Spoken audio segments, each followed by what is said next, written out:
এই কদিন শিলিগুড়িতে প্রচণ্ড ঠান্ডা ছিল। আজকে কিন্তু তেমন খুব একটা ঠান্ডা ছিল না। মোটামুটি হালকা পাতলা ছিল, কিন্তু রোদটাও সকালবেলা দারুণ উঠেছিল। আশা করি তোমরা কড়াইয়ের মধ্যে রোদের ছাপটা দেখে বুঝতেই পারছো। আজকে তৈরি করছিলাম ফুলকপির ডাঁটা দিয়ে চচ্চড়ি, সমস্ত সবজি দিয়ে। আর তার সাথে করেছিলাম ছোট মাছের চচ্চড়ি, সেটাও সবজি দিয়েই করেছি। ফুলকপির ডাঁটার মধ্যে বেশ খানিকটা ফুলকপি, গাজর, বিনস দিয়েছিলাম, মিষ্টি কুমড়ো, আলু, বেগুন, শিম সমস্ত কিছু দিয়ে কেটে ওই নুন হলুদ দিয়ে ভেজে নেব। তার আগে পাঁচফোড়ন সোমবার দিয়েছিলাম, আর কয়েকটা চেরা সেই লঙ্কাও দিয়েছিলাম। এই সবজিতে না মূলো দিলেও ভীষণ ভালো লাগে, কিন্তু আমার বাড়িতে মূলো খাওয়ার লোক নেই বলে আমি আর সেটা ব্যবহার করি। অন্যদিকে যে ছোটো মাছের চচ্চড়িটা বানিয়েছিলাম, সেটার মধ্যেও আলু, পেঁয়াজকলি, বেগুন দিয়ে বানিয়েছি।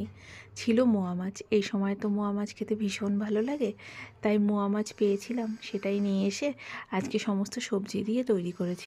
অনেকের কাছে শুনেছি এই ডাঁটা চচ্চড়ি তৈরি করলে তারা মশলা ব্যবহার করে। আমি কিন্তু কোনো মশলা দিইনি।